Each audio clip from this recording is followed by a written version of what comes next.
Hello, this is Delwyn Graham of Graham Wealth Partners, which is part of Canaccord Genuity Wealth Management. Today, we're going to talk to Jeff Haggerty, who is our wealth and estate planner here at Graham Wealth Partners. And I asked him today to talk a bit about the retirement planning that he does, and particularly with the accumulation phase of retirement planning. The accumulation phase typically starts with when someone starts a job and ends when they quit the job to retire. And when you think about accumulating money for retirement, people oftentimes think of building a lump sum up and then basically spending that lump sum at retirement. But it's a little more complicated than that, because there are different vehicles in order to accumulate wealth over a lifetime, and each has their advantages and disadvantages. So that's why I thought I would bring Jeff in to explain a bit about us. And I thought the best way to start would be with old familiar RSPs. We hear a lot about them, we use them, typically a lot of us use them, but I thought maybe Jeff could tell us a bit about the advantages and the disadvantages of RSPs, and then move on from there. Thanks, Del. Yeah, so RSPs, so you understand the acronym, it's Registered Retirement Savings Plan. So think of it like that. It's perfect for the accumulation phase. And so what a person does is they put the money in the RSP and they get a contribution tax receipt. And so it's a deduction against their income. So when thinking about an RSP, that individual should be earning an income in order to use that tax deduction efficiently. So as an example, if you're in a 40% marginal tax bracket and you contribute $1,000 to an RSP, you will get a deduction against your income, and you will get $400 back at tax time for that contribution. So that's one thing to consider. So that's one advantage of the RSP. Yes. The disadvantage that I often hear, but people are often quite forgetful, is that when you go to draw the money out of the RSP, so at that retirement stage, you're going to have to pay tax on the withdrawal.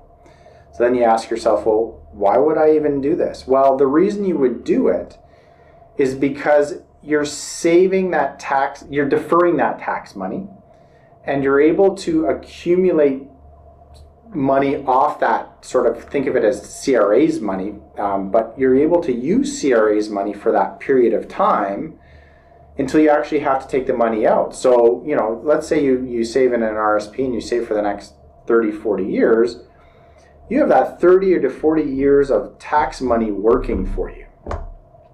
The other advantage to an RSP is that any income it produces within the plan is tax sheltered. So you can invest in multiple vehicles in an RSP. You can invest in a mutual fund, you can invest in stocks, you can invest in bonds, GICs, cash.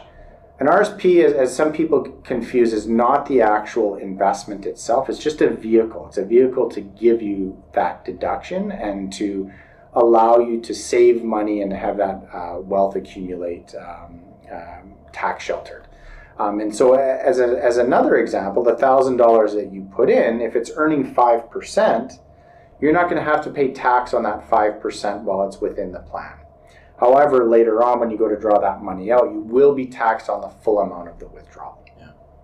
Well, yeah, for sure. And hopefully, typically you'll be at a lower tax bracket too when you take it out of retirement. That's good information, Jeff. I know an RSP is useful for many of us, but it's not for everyone. Could you maybe let us know about other different vehicles that we could use to accumulate wealth? And I know TFSAs are one of them. So maybe please you could let us know. Yeah, for sure. So again, as Del mentioned, RSPs aren't for everyone. So when you think about an RSP, you have to think about the deduction that you're getting against your income. So first of all, you have to have earned income in order to get deduction room. And there's a formula for that. But two, you have to be earning enough income that you're at a reasonable tax bracket or marginal tax rate in order to use that deduction properly. So for instance, someone that's only earning $10,000 may not, can use their basic personal exemption and may not have to pay any tax anyway. So by putting money in an RSP, all you're really doing is wasting that deduction. Another individual may have a pension plan where their pension adjustment is using up a lot of their room, so they don't even have the option to invest in RSPs. So again, other vehicles such as a TFSA can be useful, and this is available to anyone over the age of 18. It's been around since 2009, and currently the limit is $75,500 if you've never contributed a penny in your life. And so with this vehicle, it's not based on your earned income, and it doesn't give you a deduction. So if you contribute $1,000 to a TFSA, you're not going to get a contribution receipt that's going to give you a deduction against your income. So, $1,000 will be just $1,000. But where it has its benefit is the tax sheltered growth that's similar to an RSP. So if your TFSA is earning 5%, it'll continue to earn 5% while it's within the plan. And the nice thing is when you go to draw that money out, you're not going to be taxed on the withdrawal that's, as an RSP will tax you. So, if you have $1,000 in a TFSA and at retirement, you're in, say, a 30% marginal tax break, you'll be able to draw out $1,000 where the same person with that $1,000 in an RSP will draw it out and will only end up with $700. So these are some considerations to think about when you're looking at various vehicles. Yeah, TFSAs and RSPs are very useful for individuals. We use them a lot. But I also know that you have a lot of small business owners you deal with and build their retirement plans. And perhaps you could let us know some vehicles that might be specific for those people, because oftentimes things are very unique in their circumstances. Definitely. So again, with small business owners, they do have sort of an advantage that they have a corporate shell that they can use to also invest. So if you think about a small business owner, when they earn money inside their corporation and it's active income, if their earnings are less than $500,000, they actually get a small business deduction, which brings their tax rate down to about 11%. So, that is a very good tax incentive. So what a lot of small business owners will do is they'll think about starting to invest inside their corporation, yes, so that they don't have to pay to themselves individually and save that layer of tax while they're investing until later on when they need to retire and they can think about pulling that money out. We do have to be aware, first of all, the types of investments we're investing in, because certain investment income is more tax efficient than other types of investment income. So for instance, if you're investing in Canadian equities, the Canadian equities pay eligible dividends, and it's capital in nature. So when you sell them, you pay a capital gain versus income.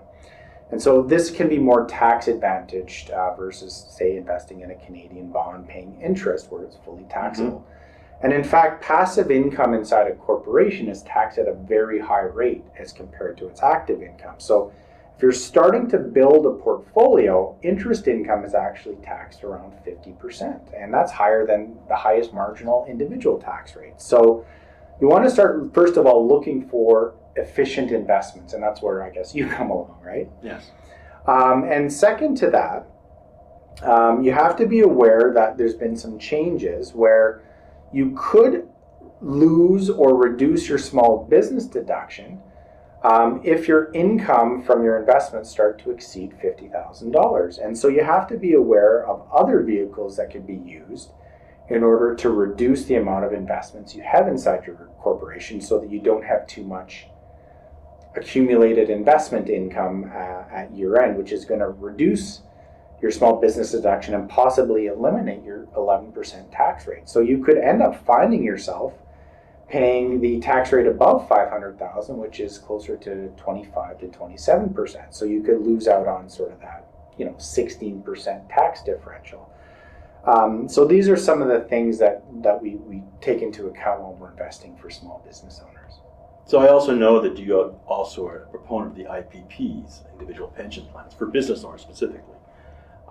And so maybe you could elaborate how they might work in terms of a small business and how they could help, basically fund your retirement and move money out of a corporation. Yes, for sure. So again, if we go back to RSPs and TFSAs, these are great vehicles for everybody: business owners, employees, individuals, anyone that's sort of resident in Canada and qualifies for the TFSA or the RRSP. Doesn't matter if you're a business owner or not. Where an IPP can be very useful is for that business owner that is probably over the age of 40. And are looking to get a larger deduction than sort of your regular RSP deduction. Mm-hmm. So as an example, the maximum RSP deduction limit for this year, I believe, is $27,800 something, around $28,000. The way an individual pension plan works is, think of it as a teacher's pension or a government pension. It's a defined benefit pension plan where it's going to provide an income for you at your retirement, and you generally have to guarantee that income is available down the road. So there's certain parameters, and one is the amount that you can contribute. And so when you're over the age of 40, you have less time to build that asset. And so what happens is you end up with a larger deduction, annual deduction, than what would be allowed for a regular RSP. So we've seen deduction room, north of 40,000. So that can really significantly enhance the amount that you can deduct from the company. There's also a catch-up deduction that could be available to this small business owner that they could end up being able to fund a one-time deduction for the company. And I've seen north of $250,000 for that one-time deduction. We do a calculation to assess that through an actuarial firm. So the way an individual pension plan can work is it can create a larger deduction for the small business owner to take that accumulated capital out of the business and put it in a creditor-protected pension plan. Yeah, for sure. I mean, I know there are other vehicles as well open to business people, and I know RCA is one of them. Maybe you could explain a few of the vehicles that are available to business people other than the IPP. For sure. So an individual pension plan obviously has its limits similar to an RSP, and it's going to be actuarially defined. So even though it can provide larger limits over an RSP, and I call that sort of the supersized RSP, an RCA really has no limit. An RCA is referred to as a retirement compensation arrangement. Think of it as an executive plan for those executives where, because of the limits of a pension plan, you're offering them an incentive above those limits, above that pension plan limit. So the way an RCA can work is there is no deduction for the small business, or there's no deduction limit, for the small business owner. So you can literally fund whatever you want. However, what happens is 50% of that amount that you contribute is put in a refundable tax account with CRA. So let's say you're contributing $1 million. Yeah. $500,000 would go to the refundable tax account. It's not going to earn any income. Mm-hmm. However, the $500,000, half of the money would be invested and would be earning an income. Yes. Well, then you ask yourself, well, how does that make sense? Well, where it can make sense is the marginal tax rate in Alberta has actually been increased over the last number of years to about 48%. So, for that small business owner or that executive or that individual where, they're expected to receive a large, call it severance or retirement package, and they're going to be taxed all in 1 year, and they're in a 48% marginal tax bracket, we can do a calculation to see, well, if we set up a retirement compensation arrangement, deducted against the business income for this year, and not have it taxed in the individual hands immediately and tax them at 48%, perhaps it would make sense, even though we're losing 50% of that income, perhaps it makes sense because we're going to reduce their marginal tax rate from 48% to, say, 25 or 35%. So we're going to save them on the marginal tax rate, which will sort of offset that lost income on 50% of that contribution. So depending on the business owner or the executive or the individual, an RCA can be a highly useful tool to use. Again, maybe you need to get money out in a particular year because you're in such a high tax bracket, and then you can spread that future tax liability out over future years. Another interesting concept is the use of permanent life insurance with cash values, and especially for business owners, it can be quite useful as well. Because again, the investment component of the life insurance is also tax exempt. So that would actually remove that from the equation of losing that small business deduction, because that growth of that investment is going to accumulate tax free. And another incentive to it is sort of estate planning, where if you think about on death, where a business has to be collapsed, especially on a spouse's, after the second spouse has passed away, and let's say you have $1 million inside your corporation, you have the capital gains tax to worry about for the estate, but you normally wind up the company within the first tax year, and you end up paying the dividend tax. So as an example, $1 million left inside a corporation could end up being taxed down to $600,000 by the time the individual dies, and they lose $400,000 to the estate tax. In Canada, we don't call it estate tax, but at the end of the day, it's the final tax bill, right? Where if that same money was in a life insurance policy, the life insurance policy over time will credit what's called the capital dividend account and allow a tax-free dividend. So that same $1 million that we're talking about could end up providing $1 million if it's inside the life insurance policy. Will credit the capital dividend account, which will allow a tax-free dividend, and have that paid out to the estate and save that $400,000 tax liability. So there are some various vehicles that can be used, and it's all going to depend on a business owner's unique situation. Yeah, for sure. I mean, there's a lot of options, and obviously you've given us a lot of options today. Thanks, Jeff, for presenting this, and thank you for listening.